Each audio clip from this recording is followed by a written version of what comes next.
ప్రభునందు ప్రియమైన విశ్వాసులారా,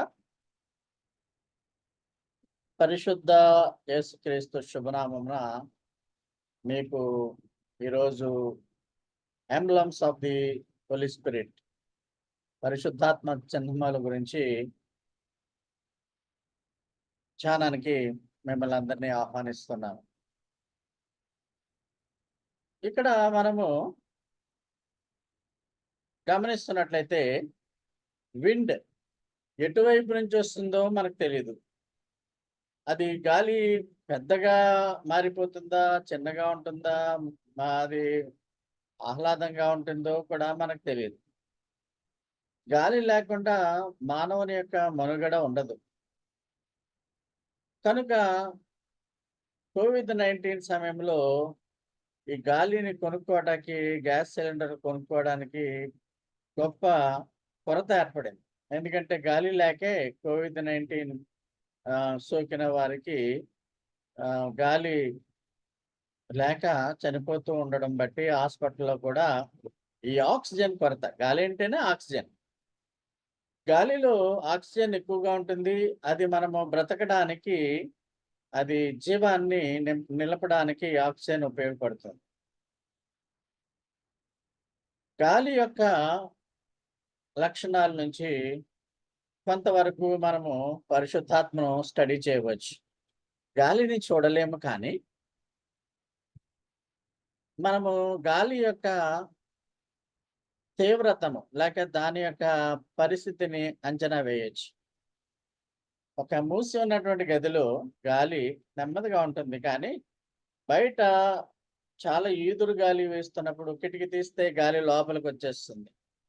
వేసవి కాలంలో, ఇప్పుడు ప్రస్తుతం వేసవి కాలం నడుస్తుంది మనకి. బయట 12 తర్వాత విపరీతమైన వేడి గాలి మనకి కొడుతూ ఉంటుంది.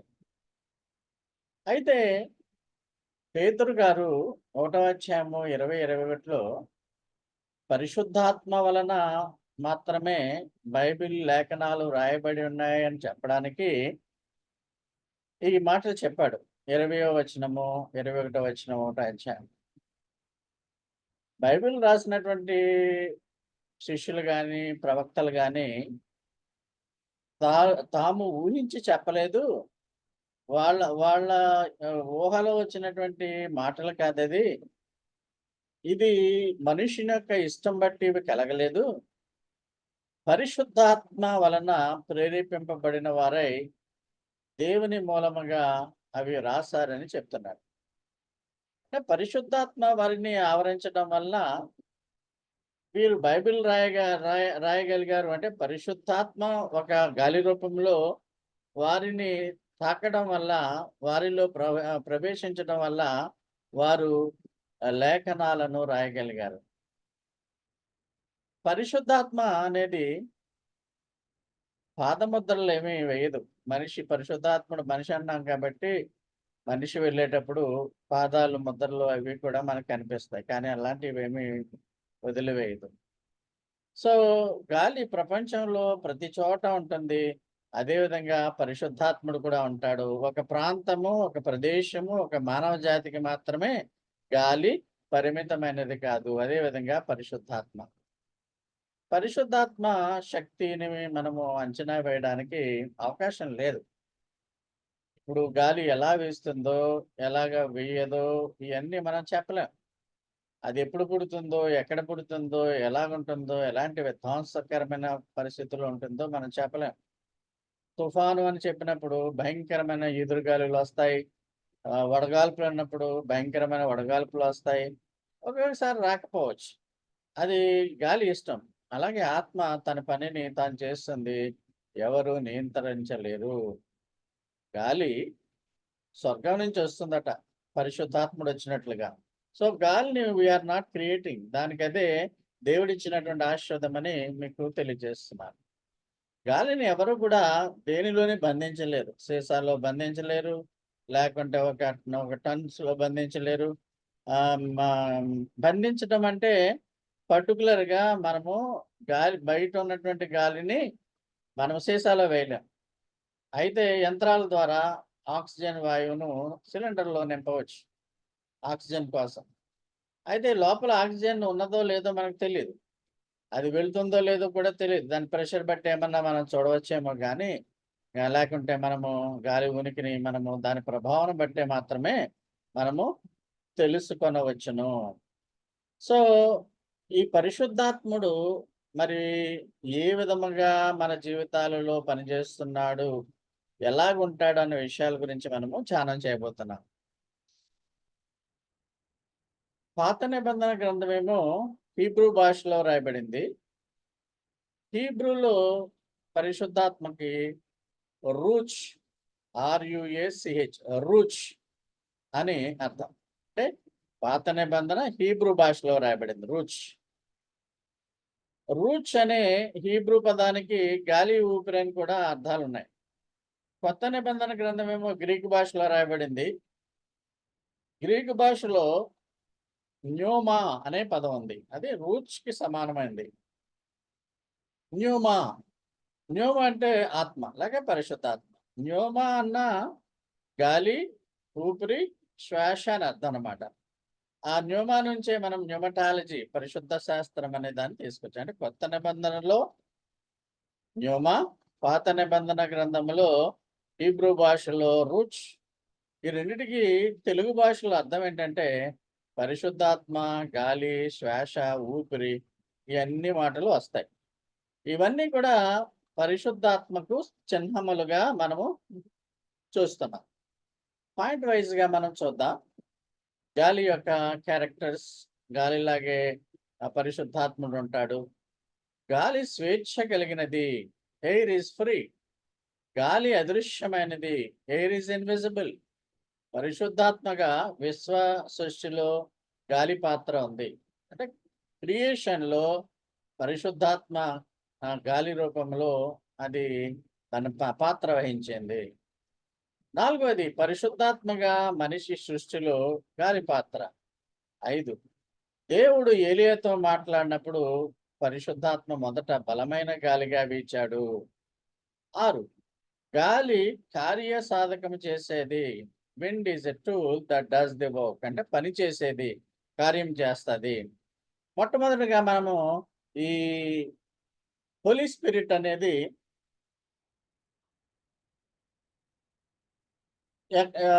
దాన్ని బైబిల్‌లో శిష్యులకు ఆహ్, అపోస్తల కార్యంలో అనుగ్రహించబడేటువంటి విధానంలో కంటే ముందుగా యోహాను సువార్త 20 అధ్యాయము 19, 23లో యేసుప్రభు మృతుల్లోంచి పునరుద్ధానమైనప్పుడు ఆయన శిష్యుల మీదకు గాలి ఊదినట్టుగా చూస్తున్నాం. 22వ వచనం.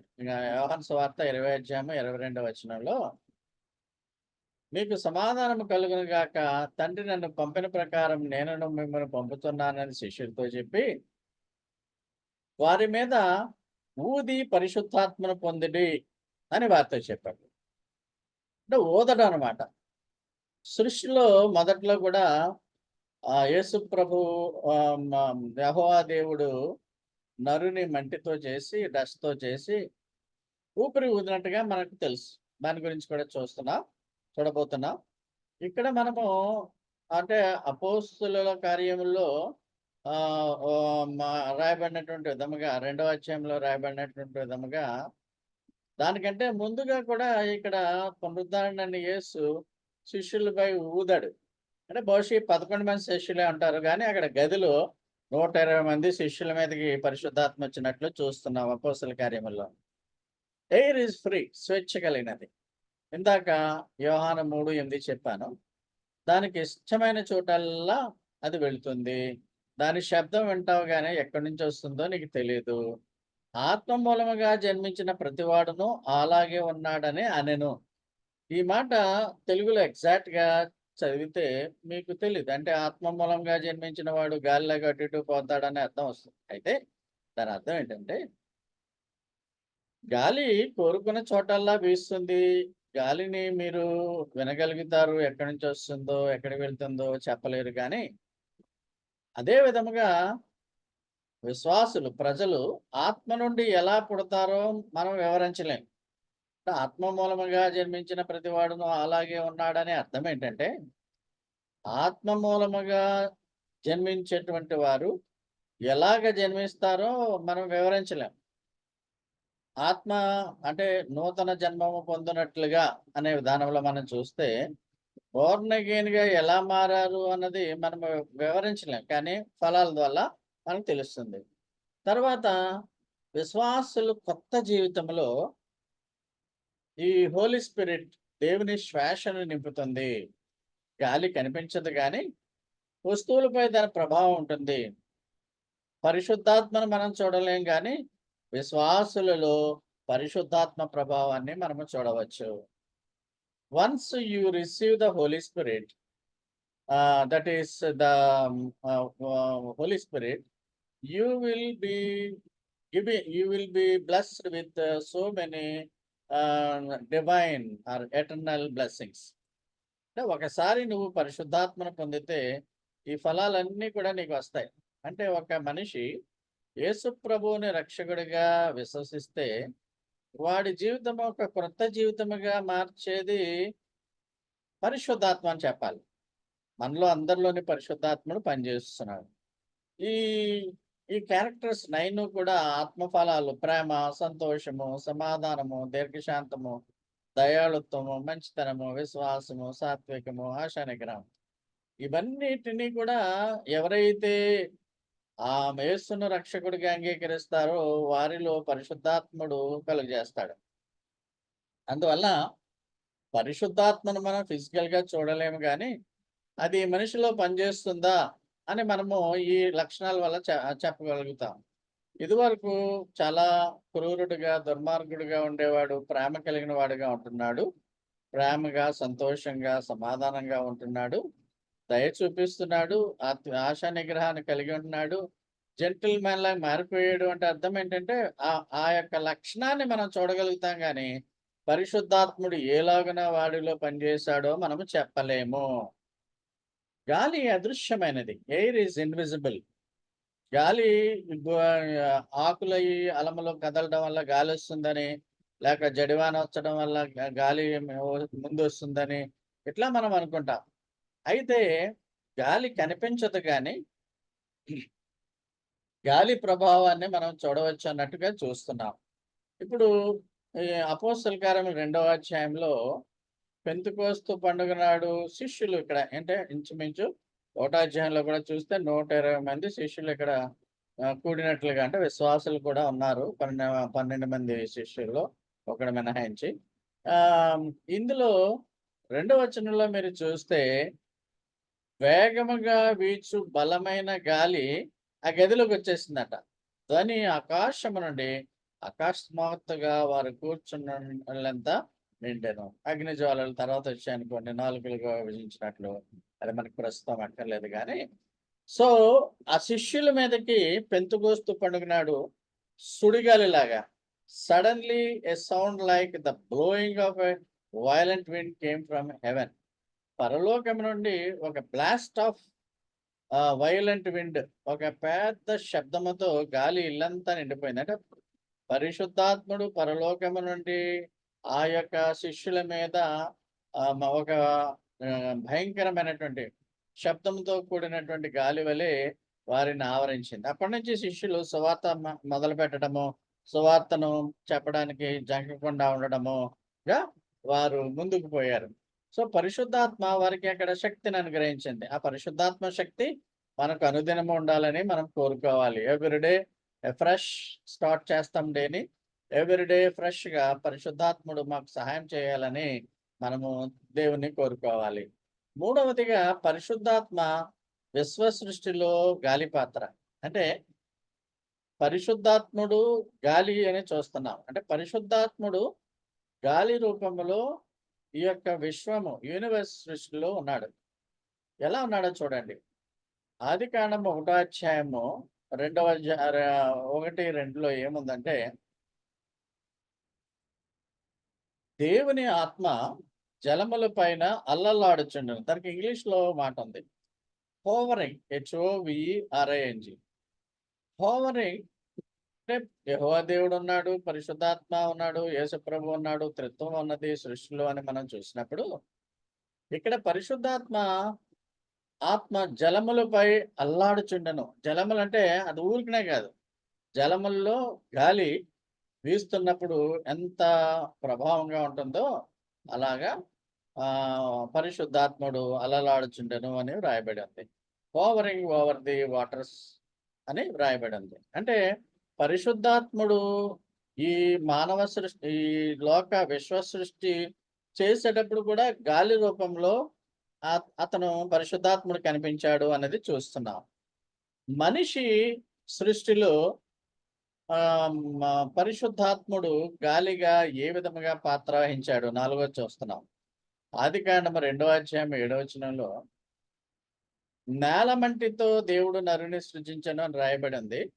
ఇంగ్లీష్ వెర్షన్స్‌లో man of dust of the ground, అంటే భూమి మీద ఉన్నటువంటి డస్ట్‌తో నరునిని దేవుడు సృష్టించాడు. And breathed into his nostrils the breath of life and man became a living being. అంటే చూడండి, చిన్నపిల్లలు మట్టితో బొమ్మలు చేస్తూ ఉంటారు. హార్స్, మ్యాన్, లేకుంటే ఏవేవో చిన్న చిన్న ఆకారాలతో జంతువులు, ఎలిఫెంట్ అలా చేసుకుంటారు. బహుశా దేవుడు మనిషిని ఒక 6 అడుగులు, 7 అడుగులు లేక 10 అడుగులు ఎత్తులో మంటితో, డస్ట్‌తో మనిషిని తయారు చేసేసాడు దేవుడు. తయారు చేసినప్పుడు ఈ హోలీ స్పిరిట్ పాత్ర ఏంటో చూద్దాం. దేవుడు నాసికారంధ్రములలోనికి జీవవాయువును అంటే పరిశుద్ధాత్మను ఊదగా నరుడు జీవి అయ్యాడు. అంటే యాక్చువల్‌గా మనలో ప్యూర్‌గా ఆదాము, అవ్వల్లో వారు పాపము చేయకముందు పరిశుద్ధాత్ముడే వారికి జీవాన్నిచ్చాడు. ఎప్పుడైతే వారు తప్పిపోయారో, దేవుని విడిచి పాపంలో పడిపోయారో, ఆ పరిశుద్ధాత్ముడికి అక్కడ నివసించడానికి వీల్లేనటువంటి పరిస్థితుల్లో పరిశుద్ధాత్ముడు వెళ్ళిపోతే ఇక నరుని ఆత్మ చెడ్డ ఆత్మ కిందే తయారైపోయింది. సో, మనం రకరకాల మాటలలో వింటున్నాం. దేవుని ఆత్మ అంటున్నాము, క్రీస్తు ఆత్మ అంటున్నాము, పరిశుద్ధాత్మ అంటున్నాం, మనలో ఆత్మ అని అంటున్నాం.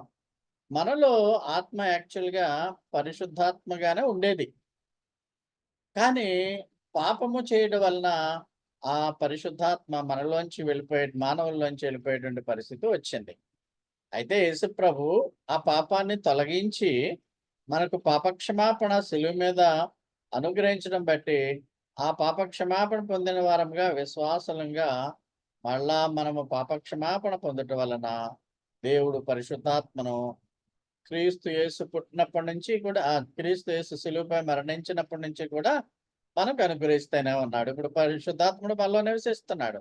అయితే పరిశుద్ధాత్మను మనం దుఃఖపరిచినట్లయితే, పాపంలో ఉండిపోయినట్లయితే పరిశుద్ధాత్ముడు మనల్ని విడిచి వెళ్ళిపోతాడు.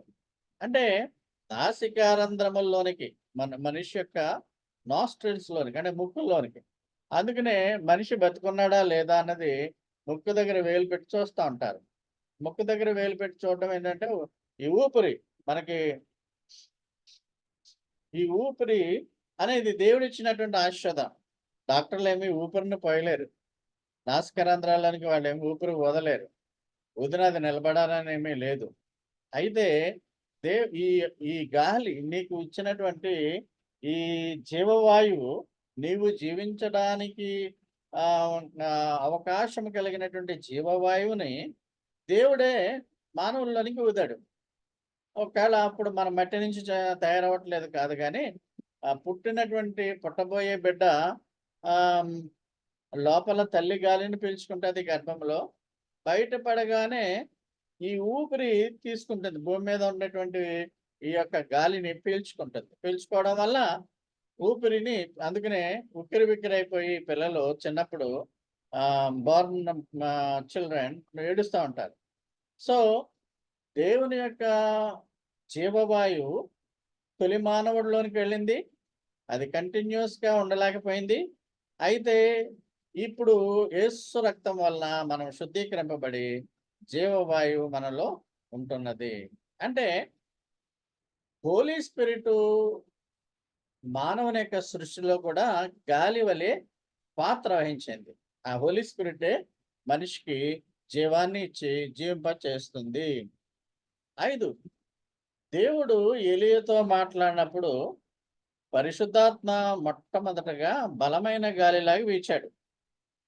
అంటే యెహోవా దేవునితో పాటు పరిశుద్ధాత్మ పాత నిబంధన గ్రంథంలో వేరు వేరు రకాలుగా ఉన్నట్లుగా మనం చూస్తున్నాం. అయితే పాత నిబంధన కాలములో మానవులు పాపములో ఉండిపోవడం వల్ల, దేవుణ్ణి ధిక్కరించడం వల్ల, విగ్రహారాధనలో ఉండిపోవడం వల్ల పరిశుద్ధాత్ముడు మనుషుల లోపల నివసించడానికి అవకాశం లేకుండా ఉండేది. ఏదో కొంతమంది బైబిల్‌లో దావీదు, సౌలు విషయాల్లో మాత్రం పరిశుద్ధాత్మ వారిని ఆవరించిందన్నట్టుగా చూస్తున్నాము గానీ, holy spirit has no place in the hearts of the old testament people because their hearts are filled with sins. అయితే కొత్త నిబంధనలో కూడా యేసు పుట్టి, మరణించి పరలోకానికి వెళ్ళిపోయిన తర్వాత కూడా మనుషుల్లో పాపం ఉంటది. అయితే యేసును విశ్వసించినటువంటి వారిలో ఆ ప ఆ ఆ పరిశుద్ధాత్మ వచ్చి ఎందుకు నివాసం ఉంటుందంటే, పాపములను దేవుడు యేసు రక్తం ద్వారా క్షమించాడు గనక, అది అది నివసించడానికి కొంత ప్లేస్ హ్యాపీగా ఉన్నది కాబట్టి పరిశుద్ధాత్ముడు మనలో నివసిస్తున్నాడు. కాబట్టి మన హృదయాల్లో పాపం ఉంటే తీసేయాలి. యేసు పాదముల యొద్ద రోజు దేవుని పాదముల యొద్ద మనం పాప క్షమాపణ అడగాలి. పరిశుద్ధాత్ముడు మనలో క్రియలు చేయులాగున. ఇక్కడ గాలి వీచిందట చూద్దాం. 1వ రాజులు 19వ అధ్యాయము 11, 12 వచనాల్లో చూస్తే ఏలీయాతో ఎలీషాతో అంటున్నాడు, "నీవు పోయి పర్వతం మీద యెహోవా సముఖమందు నిలబడము. నీతో మాట్లాడాలి నేను. ఆ పర్వతం మీద నిలబడు" అని చెప్తున్నాడు. అంతటా యెహోవా ఆ వైపుకొచ్చాడు. అంటే ఏలీయా వైపుకొచ్చాడు. వస్తే బలమైన పెనుగాలి లేచెను. అంటే యెహోవా దేవుడు వస్తున్నప్పుడు బలమైనటువంటి పెనుగాలి వీచిందట. ఆ పెనుగాలి గట పర్వతాలు బద్దలైపోయాట. శిలలు చిన్నాభిన్నాలైపోయాట. అంటే ఇక్కడ యెహోవా దేవునితో పరిశుద్ధాత్ముడు ఒక పెనుగాలిగా ఉండడానికని మాత్రమే ఈ వాక్యాన్ని మనము చూస్తున్నాం. గాలి 6వ పాయింట్. గాలి కార్యసాధకము చేసేది. అంటే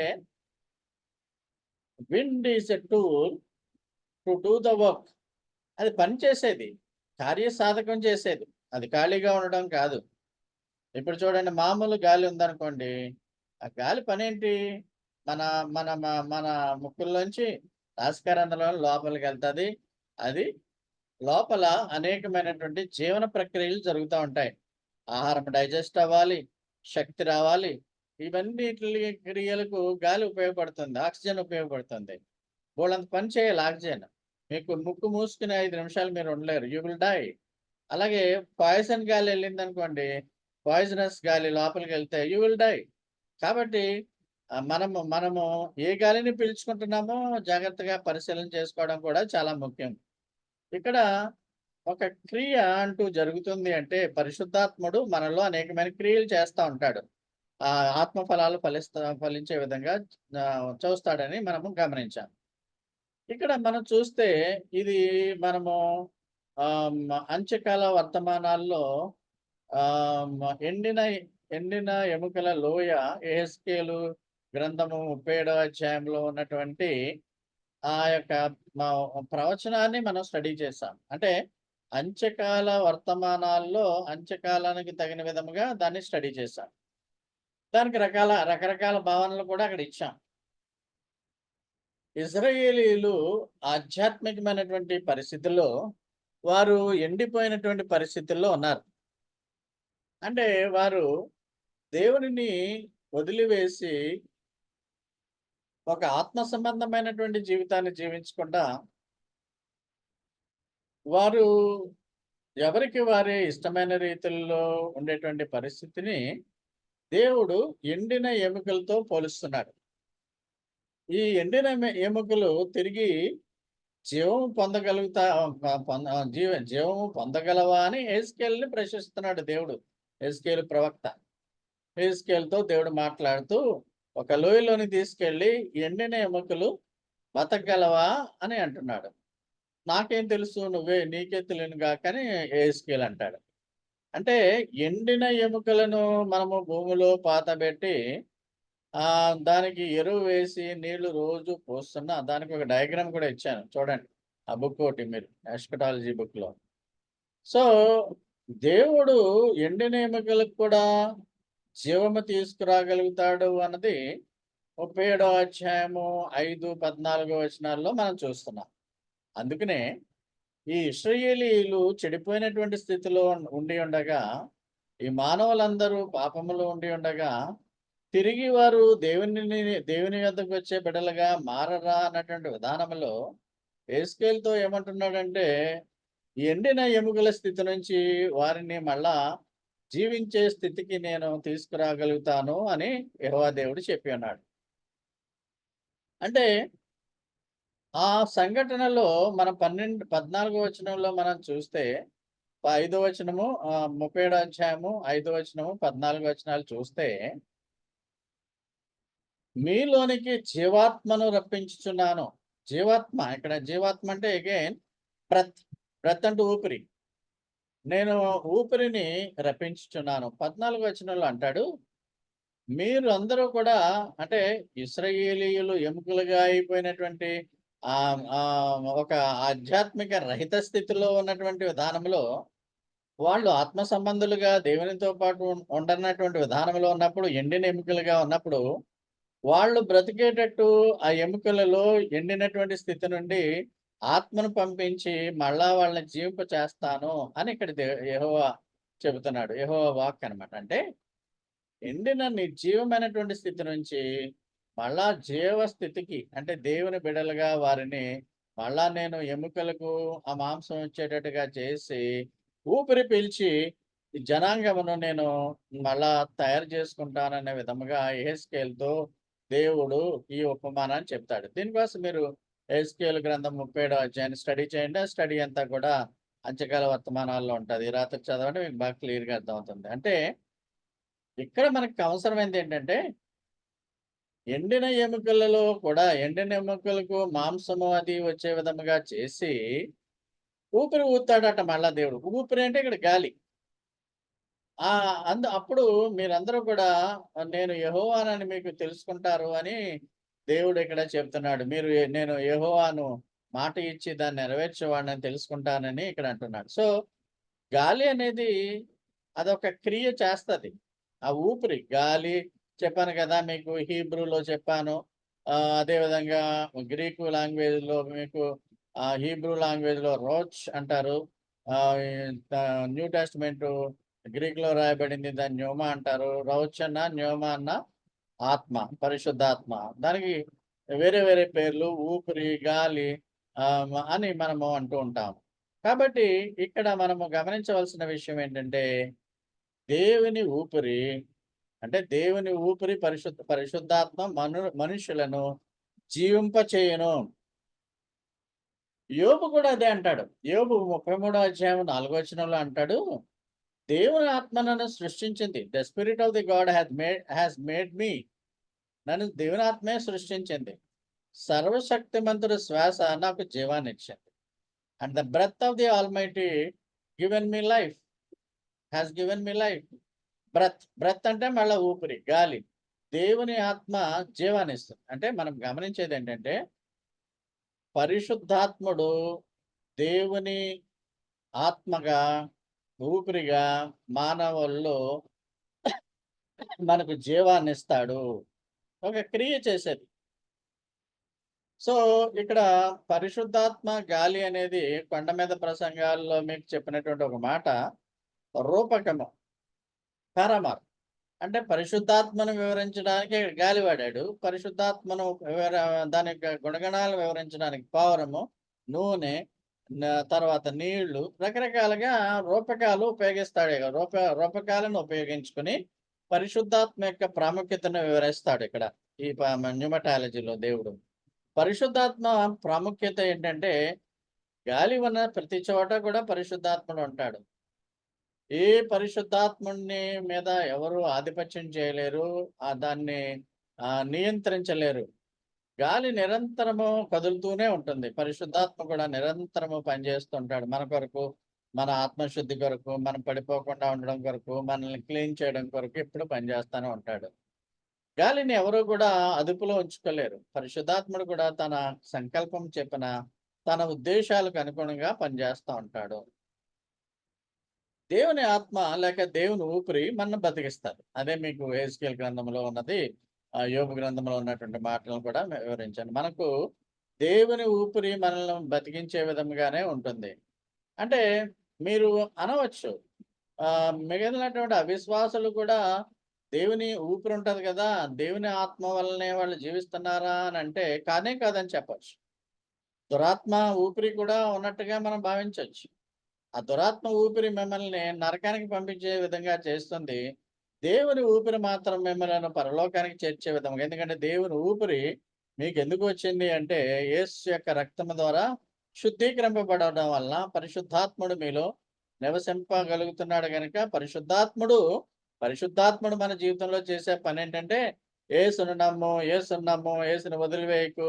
అనేక అబద్ధ బోధలు వింటున్నా, అనేక చెడు కార్యాలు లోకంలో జరుగుతున్నా వాటి వైపు నువ్వు వెళ్ళవలసిన అవసరం లేదు. నువ్వు ఈ లోకంలో శాశ్వతం అనుకోకు. నువ్వు పరలోక రాజ్యానికి అర్హత పొందినవాడు.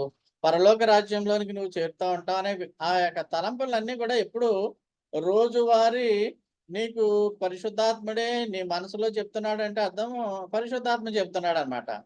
నేను వాక్యము నేను స్టడీ చేసేటప్పుడు నాకు తలంపొచ్చింది అనంటే అర్థం ఏంటంటే పరిశుద్ధాత్ముడే ఆ తలంపునిస్తాడు. అది ఒకవేళ చెడు తలంపయితే దురాత్మ అనుకోవాలి. అయితే అది మంచి తలంపులు దేవుని యొక్క లేఖనాలను స్టడీ చేసేటప్పుడు ప్రార్థన చేసుకొని పరిశుద్ధాత్ముడు మనలో ఉన్నాడు గనక, ఆయన మంచి తలంపులు ఇచ్చే విధంగా మనం ఎప్పుడూ కూడా వాక్యాన్ని పరిశీలన చేయాలి, వాక్యాన్ని స్టడీ చేయాలి. నేను అలాగే చేస్తా ఉంటాను. అందుకనే మీకు మంచి వర్తమానాలు అందుతున్నవి. కనుక ప్రియులారా, ఇక్కడ మనం గమనించవలసిన విషయం ఏంటంటే, మనలో ఊపిరుంటుంది. అవిశ్వాసుల్లో కూడా ఉంటుంది. మన ఊపిరి దేవుడిచ్చినటువంటి ఊపిరి. వారికి దేవుడు ఇచ్చాడు ఊపిరి. కానీ అవి దురాత్మ ఊపిరి కింద మారిపోయింది. సాతాను ఊపిరి కింద మారిపోయింది. ఎందుకంటే దేవుని యందు అవిశ్వాసం ఉంచడం వలన. తొలి ఆదాము అవ్వల్లో పరిశుద్ధాత్ముడు ఎందుకు ఇమడలేకపోయాడంటే పాపం వాళ్ళలో వహించింది. కాబట్టి ఆ పరిశుద్ధాత్ముడు వారి వారి మీద వారి లోపల ఉండలేకపోవడం వల్ల పాత నిబంధన కాలంలో కూడా పాపంలోనే ఐగుప్తు దాస్యం నుంచి వారు పడినప్పటికిని దేవుని బిడ్డలుగా ఉన్నప్పటికిని పాలు తేనెలు దేశము వాళ్ళలోనికి వాళ్ళు ప్రవేశించినప్పటికిని వారు దేవుని యొక్క పరిశుద్ధాత్మను కలిగి ఉండలేకపోయారు. బలులర్పిస్తున్నప్పటికి ఉండలేకపోయారు. ఎందుకంటే వారు వారి యొక్క మనసు ఎప్పుడూ స్థిరంగా ఉండేది కాదు. పాపం వైపు తరచూ వెళ్ళిపోతూ ఉండేవారు. అందువల్ల పరిశుద్ధాత్ముడు పాత నిబంధన కాలంలో ఏదో ఒకళ్ళిద్దరు తప్పించి మిగతా వాళ్ళలో పరిశుద్ధాత్ముడు నివసించేవాడు కాడు. కొత్త నిబంధనలో కూడా యేసుప్రభు శిలువ మీద మరణించిన తర్వాత మనిషిలో ఉన్నటువంటి పాపం అంతా కూడా క్షమించబడుతుంది కనుక, క్షమించబడినటువంటి హృదయంలోనికి పరిశుద్ధాత్ముడు వచ్చి నివసిస్తున్నాడు అనగా, మనలో పరిశుద్ధాత్ముడు నివసిస్తున్నాడు. పరిశుద్ధాత్ముడు నివసించే విధముగా నీ జీవిత విధానము ఉండాలి. సో, దేవుని గాలిగా పరిశుద్ధాత్మ ఒక చిహ్నంగా ఉన్నది.